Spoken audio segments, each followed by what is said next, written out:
All right, welcome back to the channel, subscribers. Bob Arum takes a bazooka to Eddie Hearn and the job that he's doing as a promoter in the United States. He specifically takes him to task over two things. One, a lie, according to Bob Arum, that Eddie Hearn told about Dan Rayfield, and I think it's important that I put that in the video. And second, his disregard for a relationship with the state of Nevada and basically an attempt to ruin boxing. Let's talk about that in this video.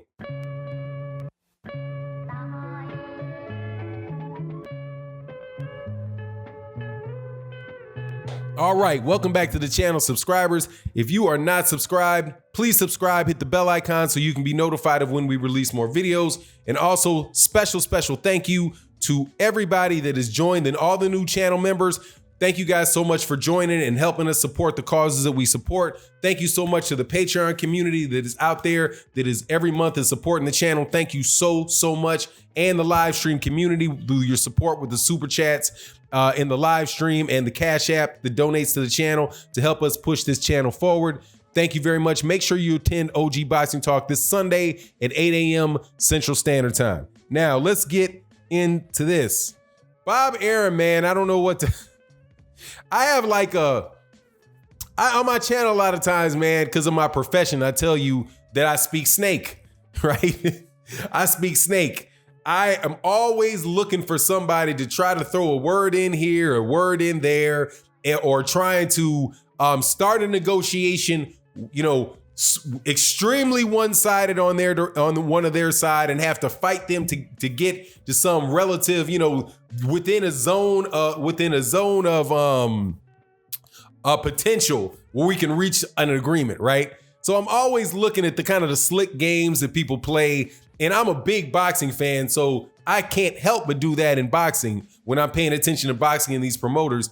And I'm telling you, man, Bob Arum is obviously, without a doubt, the #1 guy in all of boxing when it comes to his institutional knowledge of the crookery of the sport of boxing. Also, promotions, obviously, because he's been around as long or longer than anybody, he and Don King, right? And he in his own way is just, I mean, he and Don King are like, you know, two peas in a pod, man. They do what they do differently, right? But they're both very experienced, been top guys in the boxing scene, you know, for every minute of my life, for over 50, a good bit over 50 years, these guys have been involved in the sport of boxing. So when I listen to him talk, I always have like a little bit of, man, what is this dude up to? But at the same time, a real appreciation for this guy and the fact that he has an incredible skill set, right? Like you can have, like, Larry Bird was a basketball player that was playing when I was a kid, and I could not stand him. I wanted the Lakers to beat him. I couldn't stand when he beat the Bulls, couldn't stand when he beat the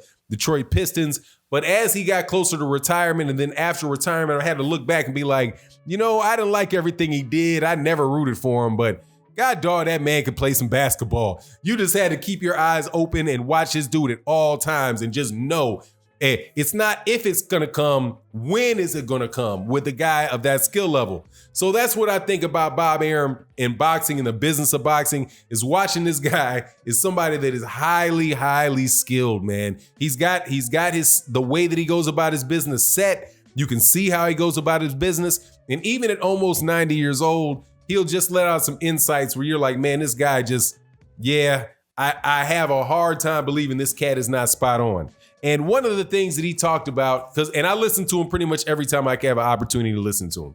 Now, again, I know there's funny things about him, and I talk about it all the time, right? The pushing Vasily Lomachenko over Terrence Crawford. You know, I don't think he's put a Black American fighter at the forefront of his organization for a very long time, pushing that Eastern European line, right? All that good stuff. I get on Bob Arum. I don't believe he's trying to make a Terrence Crawford, Errol Spence fight, all of that. But when he starts talking, when people ask him certain questions, man, his answers just really resonate with me. So in this particular article, or in this interview that he gave, he asked about two things. Well, I'm going to talk about two things that he said. First, he was asked, who do you think other than yourself, obviously, are the strongest and the weakest promotional companies in the United States. And he's like, really, Oscar De La Hoya has some good, Golden Boy has some good things going on because they've got a real in the Hispanic community. So they really set in that community. They can sell tickets in that community. Then he said, with Fox, with PBC, with the Fox, they've got a lot of great fighters, and they've got the relationship with Fox. So they're definitely doing their thing. And now that's obviously, you can see that's changed from them about to be going out of business and ruining boxing and being a cancer to boxing. That's when he's going off on a tangent on somebody. But then he proceeds, using that example, he goes off on a tangent on Matchroom Boxing. Because what he said was, look, Matchroom Boxing, they're doing great in the UK. They've got a really good foot in the UK, but they are the least stable of all the major promotional companies in the United States, because Eddie Hearn doesn't know anything about the US market, and he just does dipshit type of stuff. Now, he didn't use the word dipshit, but that's an old phrase, man, that I would hear. My dad would call people dipshits. I can't remember who it was, but I haven't heard the word "you're a dipshit" in a long time. But I feel like that's the thought that Bob Arum was trying to communicate, and he was trying to communicate it for this reason. He mentioned two things. One was the fact that how he did Dan Rayfield, and how he said he doesn't know anything about the sport, and then he just runs off at the mouth and says things where he doesn't even know what his own company is doing. Now, I think that it was important for me to share this because I blasted Dan Rayfield when Eddie Hearn said that he paid for a hotel room in Dallas for the fight between Maurice Hooker and Jose Ramirez, when they went down to cover that unification fight, the 140-pound unification fight. Now, Bob Arum is familiar with this because I do believe, I don't have to believe, I know Jose Ramirez is an ESPN fighter. Maurice Hooker was a DAZN fighter, so they went together on that. And so Eddie Hearn got out there and said that he paid for their hotel rooms, and he's going to continue to pay for more people's hotel rooms. What Bob Arum said was this guy got Dan Rayfield in a bunch of trouble over something that's standard. But watch this. You guys that came and said that stuff is standard. What exactly is standard? Bob Arum said that what he does is he blocks off a section of rooms for the media to stay in. They prepay for the rooms, and then the people so that the media, they can ensure that the media have rooms, but then the media member will reimburse the promoter for the money for the hotel room. They will actually pay the hotel. They will pay for the hotel room themselves. And in the case of Dan Rayfield, since ESPN reimburses him for his expenses, Dan Rayfield will pay for the hotel that's been blocked off. Then he will submit an expense report to ESPN, and ESPN will pay for Dan Rayfield to go. Now, is that true? I cannot vouch for it. However, makes a lot of sense with Dan Rayfield. Full disclosure, it makes a lot of sense to me. If you want to have a place where the media people can go, and you know that they'll be able to stay there, and you know that they'll have access to the fighters or whoever else because that's the hotel that they're all staying in. Hey, man. But then the hotel guy himself, but the media guy himself pays for that room, and then whoever he actually works for reimburses him for what he paid. That's completely above board because he's getting the money He's not actually getting the money or getting anything from the promoter, right? He's getting it from whoever it is that paid his way there. Or if you're an independent, you pay the promoter back for the money, but they block the room off for you. Okay, that is not what Eddie Hearn said. That is not what Eddie Hearn said about Dan Rayfield. He said Dan Rayfield, he paid for the ticket. He paid for the ticket. So either Eddie Hearn doesn't know what's going on in his own organization, or he's a bold-faced lie, or both. I have a suspicion it's both.